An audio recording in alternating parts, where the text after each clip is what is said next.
Fala galerinha, aqui é o professor Franz Isoton, professor de Química. Pessoal, estou trazendo hoje mais uma etapa do assunto separação de misturas, tá?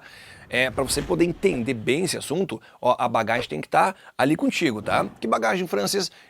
Em você classificar muito bem tua mistura em homo, em heterogênea, diferenciar muito bem se é uma substância pura ou uma mistura, tá? Então tem que ter toda essa base muito bem sólida, muito bem consolidada, e aí eu vou para a separação de misturas muito mais tranquilão. Esse assunto ele traz todo o conteúdo em 2 aulas, pessoal. Então, você tem uma aula sobre separação de misturas heterogêneas e uma sobre separação de misturas homogêneas, ok? Assim a gente consegue tratar com mais carinho cada uma delas. E essa é uma decisão que tem que ser tomada bem no começo. Qual, Francis? A minha mistura, ela é homogênea ou ela é heterogênea? Essa decisão vai me fazer tomar ali, ó, um rumo certo. Por isso que os assuntos, né, passados, classificar a mistura, ok, saber se é uma substância pura ou não, tudo isso importa aqui, nessa aplicação. Muito bem, você já viu a aula de separação de misturas heterogêneas. É mais fácil de manipular, ok? É mais fácil também de você entender né, como é que o processo acontece. Muito bem, e como é que eu separo misturas homogêneas? A variedade de processos é menor, tá? É menor, eu vou te mostrar então o que você pode usar. Pegou tua mistura, tá? Recebeu a questãozinha lá da tua prova, do Enem, seja qual for, pessoal, tá? Olhou para a mistura, perceba se ela é homo ou heterogênea, tá? Se ela é homo ou heterogênea. Se ela for, então, uma mistura do tipo homogênea, tá? Você vai ter um leque de opções. Eu até te mostrei isso em uma outra aula, mas né, é bom a gente confirmar. Se eu tiver, então, aqui a minha mistura sendo heterogênea, outro leque de opções. Pegou? Tá? É aqui, então, que eu tenho um divisor de águas. Ô, França, mas eu preciso realmente dar ênfase a isso? Sim, porque quando eu recebo minha mistura, decidindo se ela é homo ou hétero, eu já consigo eliminar afirmativas, entendeu? Eu vou sofrer menos para escolher a afirmativa que está certa, tá? Então isso aqui vai ser um bom divisor de águas, tá? Comece por aqui. Tá, mas quer ver, né? Se eu penso assim, água e álcool, pô, é homogênea. Não dá para querer separar água e álcool por uma filtração. Não dá, né? Então, quer dizer, você precisa saber primeiro o tipo da tua mistura. Outra coisa, o estado físico dos participantes. Dependendo que estado físico eu tenho, né, nos componentes da mistura, eu vou ter um processo mais adequado, ok? Um processo inadequado. E aí eu vou permeando a matéria, né? Escolhi o tipo, agora eu vi os estados físicos. E se nada disso adiantar totalmente, avalie o seguinte, que diferença tem os componentes? É na densidade? É no ponto de fusão? É no ponto de liquefação? Essa diferença que existe entre as minhas substâncias, eu consigo usar para escolher um processo mais correto. Então, beleza? Tranquilo? Muito bem. Eu quero separar, por exemplo, aqui água e sal de cozinha. Água e sal de cozinha, tá? O que a gente pode usar, pessoal, é uma tal de evaporação, tá? Como você viu agora há pouco, ó, as moléculas de água, elas vão evaporando e o sal não vai. Ó, olha o exemplo da mistura. Água e sal se misturam perfeitamente até um certo ponto, claro, né? Existe um limite, é uma mistura homogênea, mistura homogênea, estamos lidando com isso.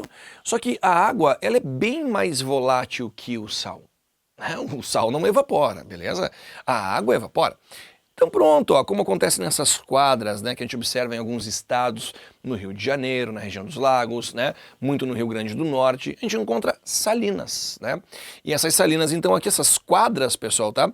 Elas vão ficar com a água paradinha e a água vai evaporando, evaporando como você viu agora há pouco, e quem resta depois de um tempo é o sal. A França, então isso aqui é destilação? Não, não, isso é evaporação. Eu vou usar a diferença no ponto de ebulição da água e do sal, tá? Eu vou usar essa diferença. Mas qual a diferença para destilação? Na destilação eu consigo recuperar a água, daqui a pouco eu vou te mostrar, tá? Mas na evaporação, a água ela vai embora, o que eu recupero realmente ali é a parte sólida, no caso é o sal. Beleza, pessoal? Tranquilaço, tá? Então você vai ter que, tá? Se você quer a água, o processo é outro, vamos chegar lá. Simples, natural, temos uma evaporação. Muito bem, muito bem. Separei então ali água e sal.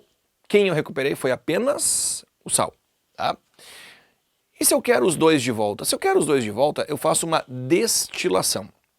Detalhe, destilação simples. Destilação simples, porque existe a fracionada, daqui a pouco te explico uma coisinha cada vez, tá? Galera, a destilação simples, ela trabalha com uma grande diferença no ponto de ebulição, tá? Para ter ideia, né? Enquanto a água entra em ebulição a 100 graus Celsius, o sal entra em ebulição a mais de 1000 graus Celsius, muito mais que isso. Então, pô, você aquece água e sal, tá? Não é o ambiente. E aí a água ela vai entrar em ebulição. Entrando em ebulição, ela vai seguir o único caminho que ela pode seguir. Que é isso aqui, pessoal, tá? Que é esse condensador. E no condensador acontece a condensação, beleza? Vai acontecer a condensação.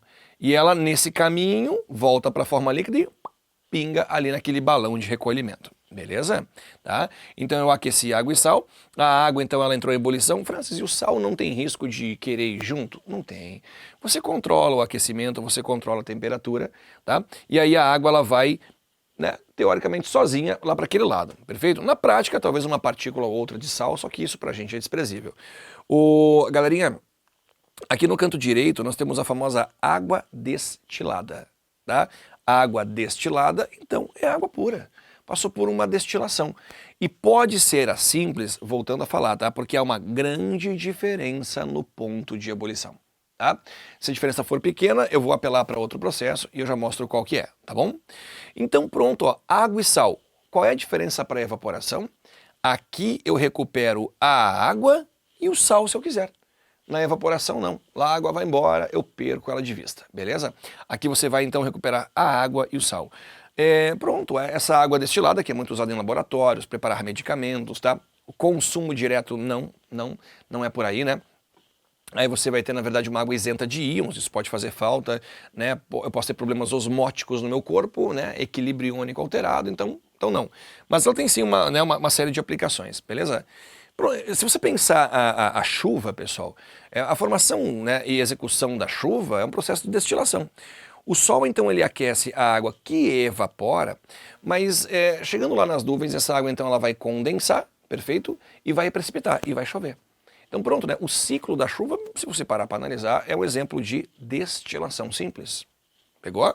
Então a água da chuva é uma água destilada? Praticamente sim. Praticamente sim.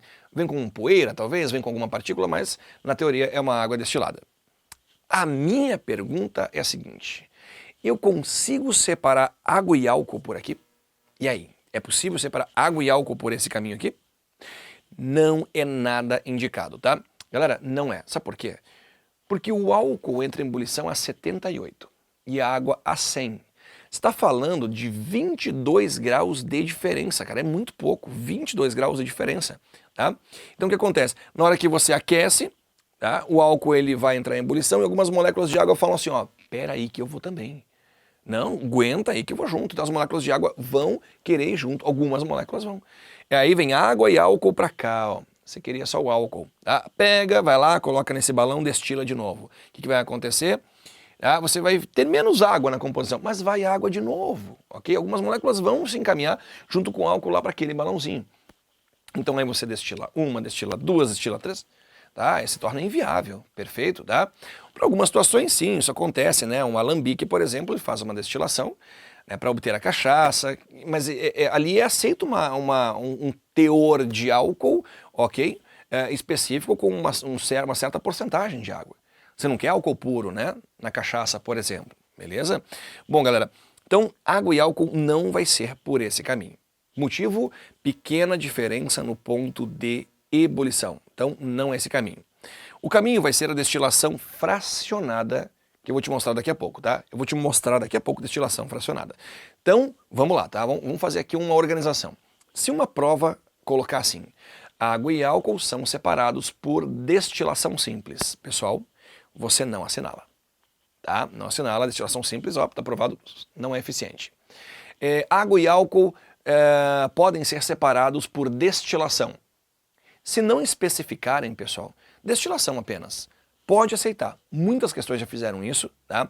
Apesar de não estar especificando, ok, tá valendo destilação. Se falar água e álcool podem ser separados por destilação fracionada, certo, galera. Certo, beleza? Ok, esse é o correto. E se uma questão falar que você pode separar totalmente água e álcool, olha só, água e álcool podem ser totalmente separados por destilação fracionada. Ah, Francis, fracionada Não, totalmente. Essa palavra não cabe aqui. Por quê, Francis? A água e o álcool, quando chegam no percentual de 4% água e 96% álcool, tá? 4% de água e 96% de álcool, eles não se separam mais no aquecimento. Por quê, tá? E esse percentual eu indico você saber. 4, ok? 4, 5% de água, 90, pessoal, você vai ter então 95, 96% de álcool nessa faixa aí, tá? Os dois eles juntos, tá? Eles se comportam como uma mistura azeotrópica. Nessa proporção 4 para 96, água e álcool formam uma mistura azeotrópica. Ponto de ebulição constante. Como se fosse uma substância pura. Não é, como se fosse, tá? E aí eu não consigo fazer a separação completa dos dois, viu? Então muito cuidado como a questão traz pra gente, né? A destilação fracionada, que eu vou te explicar agora com outro exemplo, ela separa água e álcool, mas não caia nessa de totalmente. Isso tá errado. Beleza? Pegou? Maravilha, né? Pessoal, destilação fracionada serve para líquidos e líquidos. Água e álcool, éter e acetona, ok, né? Líquidos e líquidos, maravilha. E um ótimo exemplo é o petróleo. Fala para mim, petróleo é uma substância simples ou composta? O petróleo não é uma substância. O petróleo é uma mistura muito complexa. Tá? Não existe a substância, por mais que você já tenha ouvido aí na mídia, por exemplo, a substância petróleo. Não, o cara é uma mistura de hidrocarbonetos. Mistura de hidrocarbonetos, tá? Vários e vários e vários. Aí a destilação fracionada se encaixa perfeitamente, porque você vai conseguir várias e várias frações. Água e álcool, sim, né? Éter e acetona, sim. Agora, pô, petróleo, um grande exemplo. Tá aqui então a torre de fracionamento, onde eu coloco o petróleo, e as moléculas, pessoal, tá? Elas vão saindo aqui em frações, das moléculas mais levinhas, das moléculas que têm o menor peso molecular lá no topo, sai metano, depois sai, né, os componentes do GLP, e depois vai sair gasolina, querosene, óleo diesel, até você ter aqui, por exemplo, tá, esse resíduo asfáltico, né, que são moléculas de hidrocarbonetos gigantes. Tá bom, galera? Bom, então, quantas frações eu tirei nesse aquecimento? Por isso, destilação fracionada. Agora, uma coisa, você não vai ter gasolina, por exemplo, pura. Até nem existe gasolina pura. Tá, pessoal? É uma expressão um pouco, tá, errada quimicamente, mas beleza. Você vai ter aqui, em cada fração, saindo uma mistura. Querosene é uma mistura de hidrocarbonetos, né? Continua sendo. O petróleo é uma mistura de hidrocarbonetos. É legal saber que as moléculas vão aumentando de tamanho conforme eu vou descendo nessa torre. Sabe por quê? Porque vai aumentando o ponto de ebulição. Moléculas maiores têm maiores pontos de ebulição. Falou petróleo, pessoal, você vai ter então uma destilação fracionada. E não confunda, tá, fenômeno físico com químico, galera. Não estamos fazendo uma reação química. Nós não estamos quebrando o petróleo. Não. Nós estamos separando os seus componentes. Estamos separando os seus componentes, perfeito? Pegar componentes do petróleo e quebrar se chama craqueamento catalítico. Tá? Craqueamento catalítico. Ou então reforming catalítico, né? Pegar moléculas menores e converter ali em moléculas maiores. Mas aí é uma outra situação, beleza? Aqui você vai ter então um processo físico acontecendo. Fechou então? Destilação simples, fracionada, bem diferente uma da outra, tá? Quero te falar o seguinte, ó. Francis, eu tô lendo osmose é uma separação de misturas? Osmose não. Mas aonde eu quero chegar, eu tenho uma separação de misturas. Vamos lá, vamos lembrar, tá? Osmose, pessoal, se fala muito na biologia. Osmose é a passagem do soluto ou do solvente? A passagem do solvente por uma membrana semipermeável, tá? Membrana semipermeável do meio menos concentrado para o mais concentrado.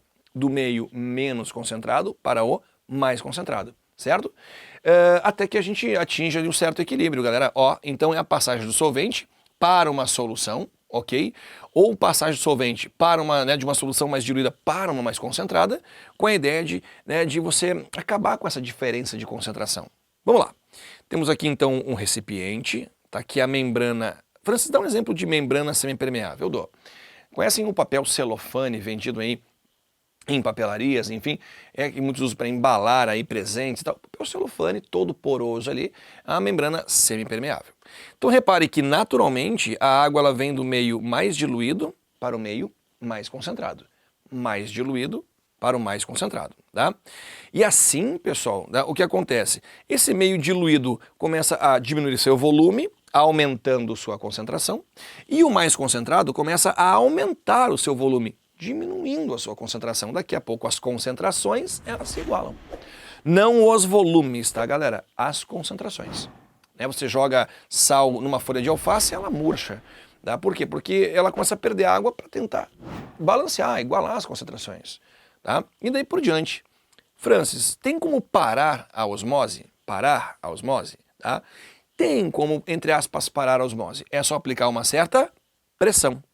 Essa pressão tem um nome, tá? Ela é chamada de pressão osmótica. A pressão osmótica é a mínima pressão necessária que você precisa para impedir a osmose. Impedir. É claro que moléculas vêm e vão, mas com a mesma intensidade você não tem mais mudança de concentração. Então eu vou parar a osmose, beleza? Para isso eu calculo essa pressão, eu posso calcular essa pressão, eu calculo, tá? No momento, a fórmula matemática não é o nosso foco. Você vê em propriedades coligativas, tá? Em outro assunto, você vê lá em físico-química como calcular. Mas não é a ideia agora, tá? Então você calcula e aplica. Francis, eu apliquei a pressão exatamente igual àquela que eu calculei. A osmose, ela para de acontecer. Beleza? Ela para. Mas eu ainda não cheguei onde eu quero chegar. E se a gente exagerar, aplicar mais do que calculou? A água não só para de passar para o lado mais concentrado, como ela começa a voltar, pessoal. Eu vou induzir ela a voltar. É o processo que eu queria te falar, chamado osmose reversa. Na osmose reversa, eu tenho então ali, galera, tá? A água passando do lado mais para o menos. Ah, França, mas isso aqui não é natural. Não é natural, osmose reversa não é espontânea, tá? Ela vai então ali acontecer, pessoal, tá? Ela vai acontecer com gasto de energia. Eu estou aplicando uma pressão, ok? Há uma ação mecânica para que isso aconteça. Então, quando acontece a osmose reversa, quando a pressão aplicada ela é maior do que a pressão calculada. Você vê aqui que a pressão osmótica é simbolizada por π. Tudo bem? Tá? Que nem eu te falei, a fórmula agora não é o foco, né? O foco é que eu posso fazer uma separação do sal e da água por osmose reversa. Tá? Então, estações de osmose reversa no mundo elas são muito comuns, muito comuns. Tem uma água de muita qualidade ali e muito mais barata que uma destilação simples. Há menos desperdício, há um reaproveitamento daquela solução mais concentrada. Então, sim, temos aí algo, né, realmente bem valorizado, tá? Osmose reversa. Então, guarda isso aí porque é importante. Vamos lá. Dentro aí de misturas homogêneas, porque é uma aula específica de separação de misturas homogêneas, né? Estamos sendo bem específicos. Cara, vou pegar um exemplo de mistura que sempre vai ser homogênea. Sempre vai ser homogênea. Mistura gasosa, ela é sempre homogênea. Sempre, tá? Então não te preocupa em pensar, pô, mas será que hélio com argônio? Não te preocupa. Toda mistura gasosa é homogênea. Como que eu separo um gás de outro gás? Não tem como pegar um gás do meio de outro gás. Não tem. Ah, então acaba aqui a matéria? Não, não é isso. Eu vou fazer uma liquefação fracionada. Tá? O que é uma liquefação fracionada? Vamos entender o termo. Liquefação é uma mudança de estado. Liquefação é quando eu vou de gás para líquido. Pegou? Gás para líquido. Fracionado é porque eu faço uma liquefação com um dos gases e não faço com o outro. Faço com um e não faço com o outro. Perfeito? Então eu vou pegar aqui uma amostra de ar, onde predomina nitrogênio, depois oxigênio. E aí o que acontece, pessoal? Eu vou aplicar pressão e baixar a temperatura. Eu vou aplicar pressão e baixar a temperatura. Então essa soma de esforços, tá, faz com que então os meus gases passem para a forma líquida, beleza? É o que vai então ali acontecer. Esses meus gases que estavam circulando ali dentro, eu aplico pressão e baixo a temperatura. E eu vou ter então esses carinhas passando para a forma líquida. Como isso acontece de modo fracionado, ó, eu baixo um pouco a temperatura e paro. Um deles vira líquido. Aí eu baixo mais um pouco a temperatura e paro. O outro vira líquido, baixo mais um pouco e baixo mais um pouco. E aí, ok, eu vou tendo em frações um líquido aqui por vez. O nome ele é autoexplicativo. Liquefação, gás para líquido. Fracionado, um por vez, não é verdade? Não há como, tá? Não há como fazer liquefação com outras coisas que não seja, então, ali gás, concorda? Vamos fazer liquefação de líquidos? Não, né? Não vai rolar, não vai rolar. Vamos fazer liquefação de sólidos? Ah, não vai. Então tem que ser de gás, é algo bem específico. Pegou? Maravilha, maravilha, pessoal. E eu quero te passar aqui um último processo dentro, né, da separação de homogêneas, que trata do seguinte, olha só, tá? Vou falar de ouro 12 ou ouro 18. Mas o que é ouro 12 e 18? É ouro puro? Não. O ouro puro é o ouro 24, beleza? Ouro 24 quilates, né? Ouro 24 quilates, ou ouro 1000, também é chamado de ouro 1000 em algumas questões, né? No comércio, enfim. Galera, o ouro 12, ele é um ouro com 50% o metal ouro e os outros 50% prata e ou cobre. Então tem 50% de ouro. O ouro 18, ele tem 75% ouro. É bom saber? É bom saber. Mas não precisa decorar, né? Se o 24 é puro, 12 é a metade, 18 é 75%. Concorda comigo que decorar não é o caminho, né? Como é que eu separo esses dois? Fusão fracionada. Então, muitas ligas metálicas eu consigo separar usando fusão fracionada, tá? Como é que funciona, Francis? Bom, eu vou aquecer a minha liga metálica, tá vendo? Ó, tô aquecendo e tá derretendo, tá? Tá derretendo, então, aqui o meu metal. Francis, quem derrete primeiro? Quem apresentar um menor ponto de fusão. Quem apresentar um menor ponto de fusão. Entre ouro e cobre, galerinha, você vai ter então aqui o ouro tendo, né, uma leve diferença, tá? Ok? Um menor ponto de fusão. Então ele derrete primeiro, certo? E assim eu separo então ali o cobre do ouro. Pronto, pegou uma liga metálica, toda liga metálica é mistura homogênea. Toda liga metálica é mistura homogênea. Então você vai lá e aquece essa liga, pessoal. Se ela não se comportar de modo eutético, tá? Eutético é quem apresenta ponto de fusão constante. Se ela não se apresentar dessa maneira, então você vai aquecer e um dos metais vai derreter. O outro permanece então ali como você na verdade queria, né?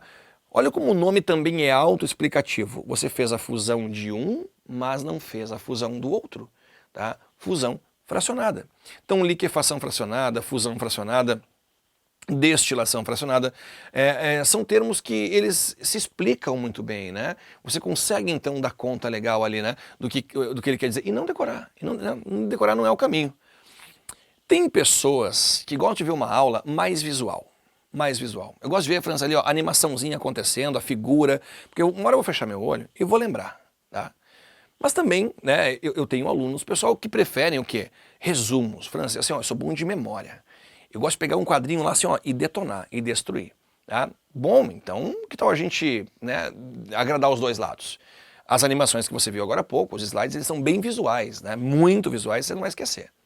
Perfeito, né? E a aula de heterogêneas foi assim também, foi nessa vibe aí também, beleza? Agora, se você quer um resumo do que a gente fez, tá aqui, ó. Tu pode printar, tu pode, na verdade, né, fazer uso disso de modo mais prático. Vem comigo, ó. Vamos lembrar. Evaporação acontece, claro, com misturas homogêneas. Com que em que estados? Sólido e líquido, lembra? Tá? O exemplo que eu usei, água e sal. E a diferença foi no ponto de ebulição. Até é legal esse tipo de quadro, porque você faz um autoteste. Faz um checklist, né? Eu vou lembrar. Destilação simples, homo ou hétero? Vou me testar. Homo, acertei. Separa o que estados? Sólido e líquido. Exemplo, água e sal. Diferença, ponto de ebulição. É a mesma coisa. Pessoal, até então aqui é a mesma coisa, tá? Só que o que eu quero em uma e outra? Na evaporação eu consigo de volta só o sal, por exemplo. Na destilação simples eu consigo os dois de volta. Fechou? Destilação fracionada, então você vai separar misturas homogêneas, agora líquido e líquido. Um exemplo bom então ali foi água e álcool, o petróleo, dois líquidos miscíveis. Francis, água e gasolina. Não. Água e gasolina não. Porque daí é mistura heterogênea, pessoal, e fugiu, tá? E eu vou ter uma diferença no ponto de ebulição também, só que é uma diferença menor, né? É uma diferença menor. Na destilação simples, há uma diferença maior. Liquefação fracionada, tá? Homogêneas, obviamente. Eu vou separar quem? Liquefação tem que fazer só com gás, não é isso? Com gás. E aí um exemplo pode ser nitrogênio, oxigênio, pode ser hélio e argônio. Ótimo, misturas gasosas, qualquer mistura gasosa, perfeito?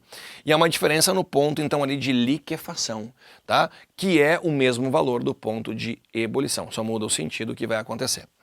Fusão fracionada, então, né, separo misturas homogêneas, sólido e sólido. Tem que ser sólido e sólido. Porque eu faço fusão de sólidos, de ninguém mais, né? De ninguém mais. Então eu vou ter fusão de sólido, sólido e sólido. Pode ser uma liga com vários metais. Derreto um, depois derreto outro, depois derreto outro, e daí por diante, tá? Então eu posso pegar uma liga... Bom, pessoal, você deve lembrar de algumas ligas como ouro 12, ouro 18, que eu falei nessa aula, amálgama, latão, né? Ouro branco, certo? Aço inox, o próprio aço, tá? Então, pô, tem aí o bronze. Galera, são várias as ligas que estão, né, no nosso cotidiano, eu preciso conhecer. Preciso, tá? E a diferença vai ser no ponto de fusão. Então tá aí um quadrinho resumo para você poder acompanhar. Aí você tem, né, o total acesso ao assunto de modo prático, objetivo em um slide. Feito, galera? Bora agora praticar essa matéria, ó, deixar tranquilão. Tchau para vocês, galera. Até a próxima aula. Bye, bye.